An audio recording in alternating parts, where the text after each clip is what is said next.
As a mortgage planner with a super popular blog following, I typically get two questions asked of me often.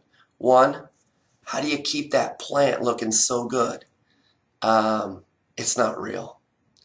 The second question that I'm asked very often is about a supplemental tax bill.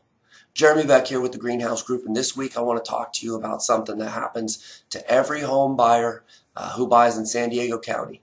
And this is called a supplemental tax bill. What happens is you buy your home, and immediately on buying your home, your tax bill, the amount of property taxes that you pay, is reassessed based on your purchase price. And that's set at a specific percentage amount depending on where you are in the county. Well, what happens sometimes is that when you get your first tax bill, the county hasn't had a chance to update your bill. And so you end up getting the last owner's bill, which could be substantially lower. And then to make up for that, they send you what's called a supplemental tax bill, and it brings you up to speed.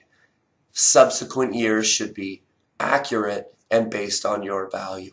So what happens? How do you pay that? Well, there's two important things to know. One, if you have an impound account, this is typically already added for you. They did the math and they're collecting the right amount. If you don't have an impound account, then you're going to be responsible for paying both of those bills. So you want to be on the lookout for it. If you have some questions about this and you're watching this on YouTube, you can go ahead and make a comment below. If you're on my blog, there's a couple important links. You have a link to San Diego County where you can look at your own assessed value and the subsequent bill. And there's a couple links for other questions. So looking forward to catching up with you.